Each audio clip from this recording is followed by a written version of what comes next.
열왕기상 12장 12절부터 24절 말씀 마음을 집중하시고 함께 읽어보십니다. 3일 만에 여로보암과 모든 백성이 르호보암에게 나왔으니 얘는 왕이 명령하여 이르기를 3일 만에 내게로 다시 오라 하였습니다. 왕이 포악한 말로 백성에게 대답할세 노인의 자문을 버리고 어린 사람들의 자문을 따라 그들에게 말하여 이르되 내 아버지는 너희의 멍에를 무겁게 하였으나 나는 너희의 멍에를 더욱 무겁게 할지라. 내 아버지는 채찍으로 너희를 징계하였으나 나는 정갈 채찍으로 너희를 징치하리라 하니라.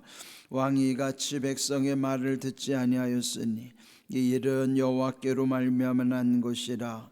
여호와께서 전에 실로 사람 아히야로 느밧의 아들 여로보암에게 하신 말씀을 이루게 하심이더라. 온 이스라엘이 자기들의 말을 왕이 듣지 아니함을 보고 왕에게 대답하여 이르되 우리가 다윗과 무슨 관계가 있느냐? 이새의 아들에게서 받을 유산이 없도다. 이스라엘아 너희의 장막으로 돌아가라. 다윗이여 이제 너는 네 집이나 돌아보라 하고 이스라엘이 그 장막으로 돌아가니라. 그러나 유다 성읍들에 사는 이스라엘 자손에게는 르호보암이 그들의 왕이 되었더라.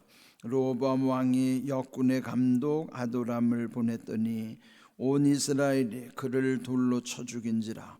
르호보암 왕이 급히 수레에 올라 예루살렘으로 도망하였더라.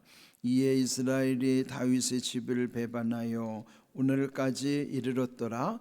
온 이스라엘이 여로보암이 돌아왔다 함을 듣고 사람을 보내 그를 공회로 청하여 온 이스라엘의 왕으로 삼으니 유다 지파 외에는 다윗의 집을 따르는 자가 없으니라. 르호보암이 예루살렘에 이르러 유다 온 족속과 18만 명이라 이스라엘 족속과 싸워 나라를 회복하여 솔로몬의 아들 르호보암에게 돌리려 하더니 하나님의 말씀이 하나님의 사람 스마야에게 임하여 이르시되 솔로몬의 아들 유다 왕 르호보암과 유다와 베냐민 온 족속과 또 그 남은 백성에게 말하여 이르기를 여호와의 말씀이 너희는 올라가지 말라. 너희 형제 이스라엘 자손과 싸우지 말고 각기 집으로 돌아가라. 이 일이 나로 말미암아 난 것이라 하셨다 하라 하신지라. 그들이 여호와의 말씀을 듣고 그 말씀을 따라 돌아갔더라. 아멘. 네, 무슨 일을 할 때 그 일이 잘 될 수도 있고 안 될 수도 있어요. 그렇지만은 거기에 대한 원인도 분명히 존재합니다. 여러 가지 원인, 이유가 있겠지만은 또 아주 결정적인 원인이 있어요. 지금 이 이스라엘이 통일 왕국이었지만은 솔로몬 이후에 그 아들 르호보암이 왕이 된 다음에는 나라가 분열되잖아요. 북왕국 이스라엘과 남왕국 유다로. 자, 이렇게 나라가 둘로 갈려주는 이유는 이제 여러 이유 중에 하나가 그 아버지 솔로몬 왕의 타락, 하나님을 떠나고 우상 숭배를 하는 그 아버지 솔로몬의 타락도 중요한 이유겠지만은 결정적인 이유는요 아들 르호보암의 어리석음입니다. 그러니까 아버지의 타락과 아들의 어리석음이 합쳐져서 결국 나라가 쪼개지는 이런 비극이 벌어지는 거예요. 오늘 이제 그 말씀의 내용이 있어요. 12절 3일 만에 여로보암과 모든 백성이 르호보암에게 나왔으니 이제 지난 시간에 말씀 나눈 것처럼 그 여로보암을 따르는 북쪽의 10지파, 그 여로보암은 에브라임 지파라고 그랬잖아요. 그런데 이제 이들이 세겜에 이르러서 르호보암 왕을 만난 것이죠. 그리고 이제 이전에 아버지 솔로몬 때에 우리를 이렇게 고통스럽게 했으니 이제는 우리의 짐을 가볍게 해달라. 네, 그때 이 르호보암이 사흘 후에 오라 그렇게 명했기 때문에 오늘 여기 말씀처럼 3일 만에 다시 만나게 되는 것이에요. 그리고 나서 3일 동안에 결정된 내용을 그들에게 말하는 장면이죠. 그런데 13절을 보시면 왕이 포악한 말로 백성에게 대답할세. 이제 포악한 말로 대답했다는 거 오늘 제목인데요. 네, 이런 어떤 내용보다도 태도의 문제. 태도는 일단 드러나잖아요. 그런데 포학이라는 것은 어떤 성질이나 행동이 몹시 사납고도 아주 잔인한 때 일컬어서 포악하다. 이제 그렇게 말하는 거예요. 근데 지금 그의 태도 속에서 말하는 태도 속에서 포악함으로 나타났다는 거예요. 그러면서 이제 그들에게 사흘 만에 내린 결론은 이런 것이다 하는 거예요. 노인의 자문을 버리고, 자, 노인의 자문은 어제 말씀 나눈 것처럼 이제는 그들을 멍에를 가볍게 해 주는 것이 좋겠다 하는 거였어요. 이제 그러나 그는 그들의 자문을 버리고 14절 어린 사람들의 자문을 따라 그런 자기를 추종하는 소장파 그룹들, 그들이 자문했던 내용은 더 그들을 더 억압해야 된다는 거예요. 그러면서 이제 여기 그들의 결론대로 말하기를 내 아버지는 너희의 멍에를 무겁게 하였으나 나는 너희의 멍에를 더욱 무겁게 할지라. 내 아버지는 채찍으로 너희를 징계하였으나 나는 전갈 채찍으로 너희를 징계하리라. 전갈 채찍이라는 건요, 전갈이라는 건 절지동물이에요. 다리가 많이 달린 그 동물이 아시죠? 마치 채찍이 이렇게 전갈처럼 다리가 많은 것처럼 이렇게 갈기갈기 채찍에 그 끝에다가 아주 짐승의 뼈나 이런 쇠 같은 걸로 달아놓으면, 근데 예수님도 그런 채찍에 맞으셨죠. 그러면 이게 살에 척 붙는 순간에 살점이 뚝뚝 떨어져 나가는 거예요. 그게 이제 전갈 채찍이 아주 얼마나 무섭겠어요. 근데 아버지 때는 그냥 채찍이었는데 르호보암은 전갈 채찍으로 너희를 징계하리라. 그러니까 여러분 이제 이럴 때 혹을 때려왔다가 혹을 더 붙이고 가는 격이잖아요. 한술 더 뜨는 거예요. 엎친 데 덮친 격으로. 그러니 이들이 뭔가 좀 자유하기를 원했는데 오히려 더 억압하니까, 여러분 세상 이치라는 건요, 작용이 있으면 그에 못지않은 또 반작용, 저항이 나오는 거예요. 그러니까 왜 우리가 하나님의 마음 긍휼이 중요한가 하면은, 긍휼이라는 것은 마치 스폰지 같은 역할을 한단 말이에요. 흡수하기도 하지만은 어떤 충격을 완화시켜 준단 말이에요. 그러니까 여러분 불쌍히 여긴다고 하는 것, 긍휼이 얼마나 중요한 건가. 그런데 똑같이 맞서면은 그 작용만큼이나 반작용이 생기면요, 둘 다 상처를 입고 둘 다 망하는 거예요.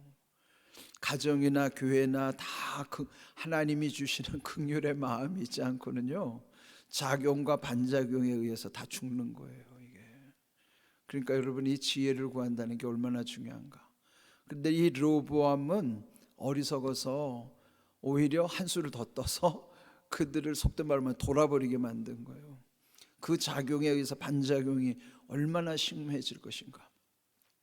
자, 이런 거 보면은 아버지 솔로몬은 하나님이 주신 지혜라도 있었는데, 그렇지만 아버지도 하나님이 주신 지혜를 제대로 감당하지 못했어요. 그런데 그 아들 르호보암은 아버지의 지혜를 전혀 배우지도 못했어요.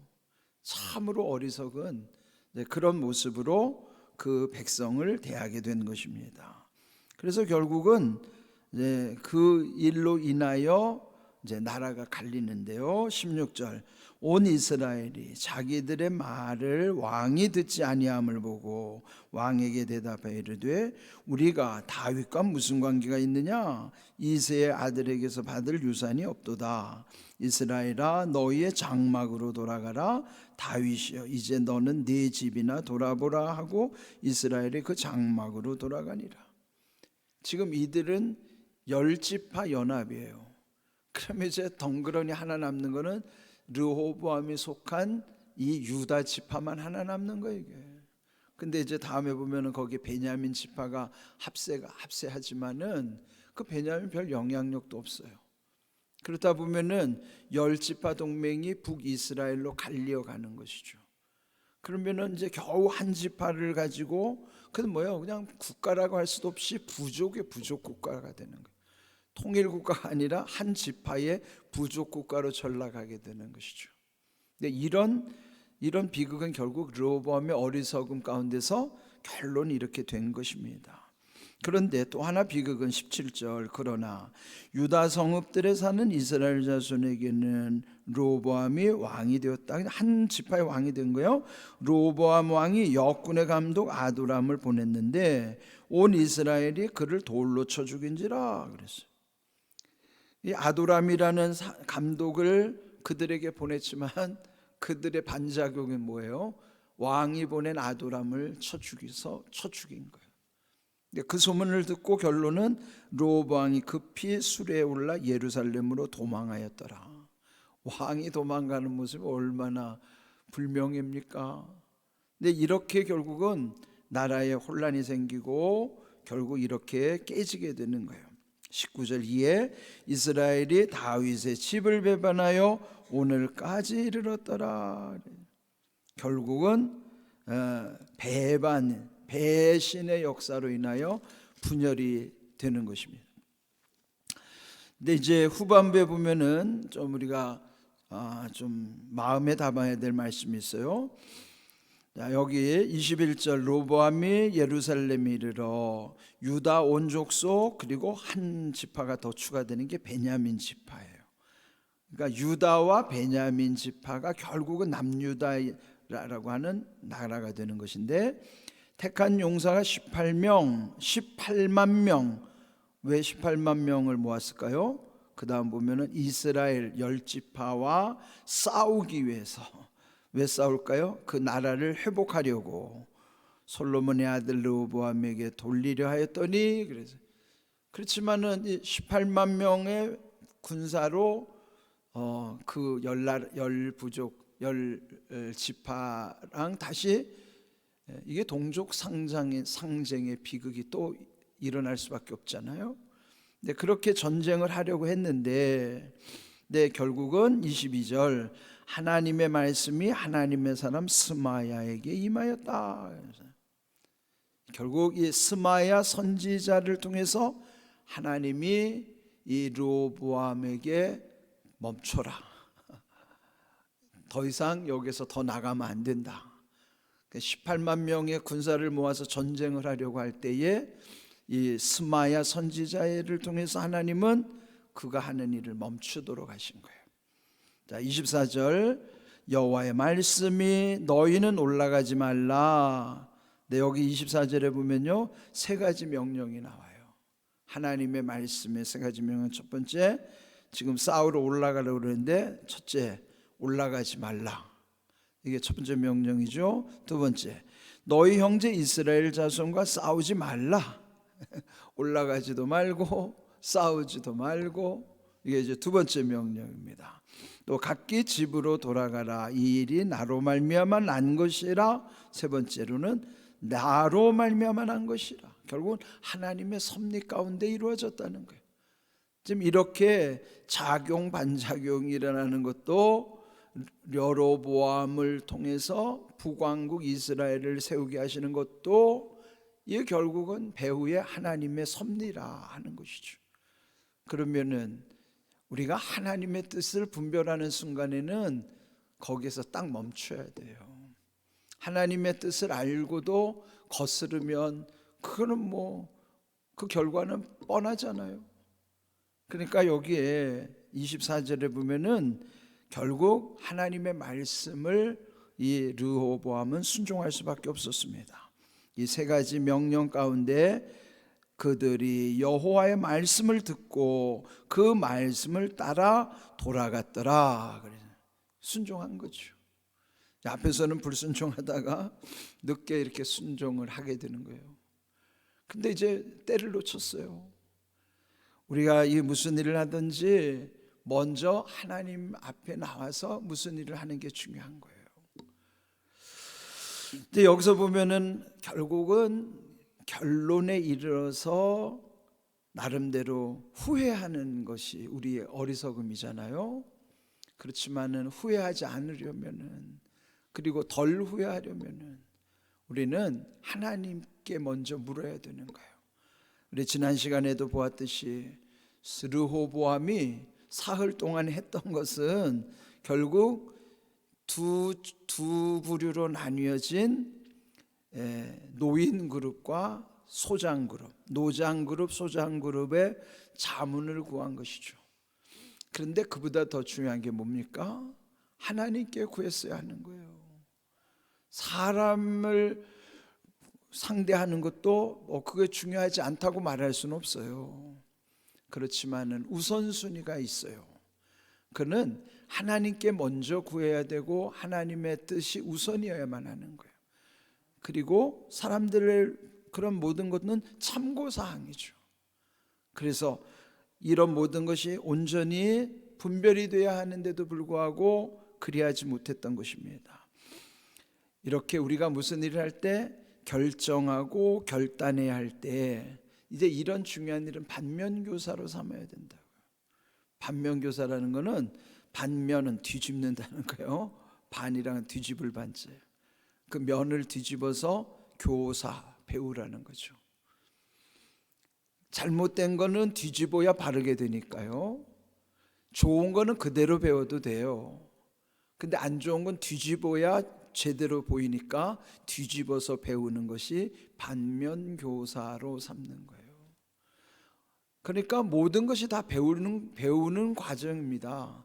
좋은 건 좋은 대로 배우면 좋고 안 좋은 거는 뒤집어서 배우면 나에게 다 좋은 거예요, 그게. 그러니까 우리는 평생토록 이 배운다고 하는 게 얼마나 중요한 일인지, 배우는 것처럼 기쁨이 없어요. 옛말에도 그런 말 했잖아요. 하기 시습지. 예? 배우고 나면은 불역열호하라. 이 또한 즐겁지 아니한가. 여러분, 정말 지식으로가 아니라 지혜로 내 몸에 체득되는 것을 배우는 기쁨이야말로 이루 헤아릴 수 없어요. 배우는 대상은요, 모두가 다 배움의 대상이에요.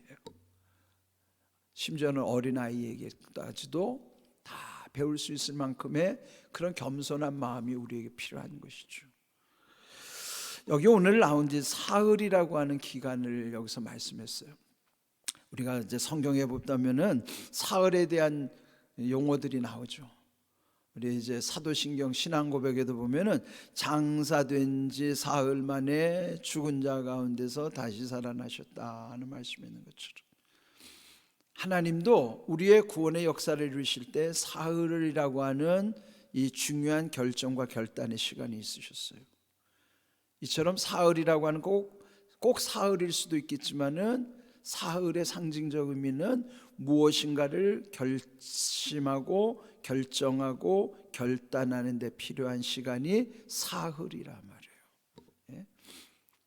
또 흔히 트레스디아스라고 하는 TD가 그 3일이라는 뜻이거든요. 3일, TD, 트레스디아스, 그 스페인 말이에요. 근데 이 사흘이라는 용어가 참 중요한데요, 여기서 이 르호보암은 사흘을 허송한 거예요. 그런데요, 우리 에스더 한번 볼까요? 에스더 4장 16절 말씀 함께 읽어봅니다. 당신은 가서 수산에 있는 유다인을 다 모으고 나를 위하여 금식하되 밤낮 3일을 먹지도 말고 마시지도 마소서. 나도 나의 시녀와 더불어 이렇게 금식한 후에 규례를 어기고 왕에게 나아가리니 죽으면 죽으리이다 하니라. 이게 에스더의 결단이에요. 자기 민족이 나만에 의해서 자기 민족이 몰살을 당하려고 하는 그 위기 상황 속에 그 삼촌, 그 사촌 오빠 모르드게와 영적 결단을 내리는 거예요. 그리고 밤낮 사흘을 먹지도 마시지 말고 금식한 후에 그 왕의 규례를 어기고 자기는 왕에게 나가겠지만 그 결단이 뭐냐면 죽으면 죽으리이다. 여러분, 우리가 어떤 일을 결심하고 결단할 때는 그 사안에 따라서는 때로는 중대할 때는 목숨도 걸어야 돼요. 여러분, 금식한다고 하는 것은 내가 그 곡기를 끊는 거예요. 그게 뭐 죽음을 결단하는 거라고요. 그러니까 여러분이 사흘이라고 하는 시간을 허송세월하면 안 돼요. 그리고 여러분이 무슨 중요한 일을 결심할 때는 여러분의 삶 속에서도 영적 3일의 의미를 잘 생각하셔야 돼요. 그건 하나님과 만나는 시간이고요. 그런 어떤 중요한 것을 결심하고 결단하는 거예요. 결심하고 결정하고 결단할 때 필요한 사흘이라고 하는 시간이 우리에게 중요하다는 것이죠. 이런 귀한 말씀을 여러분 마음에 새기시고요.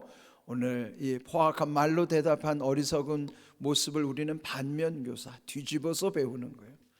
이런 귀한 은혜 가운데 하나님이 주시는 지혜와 그 지혜를 감당할 수 있는 능력이 우리 모두에게 입혀지시기를 주님의 이름으로 축복합니다. 아멘.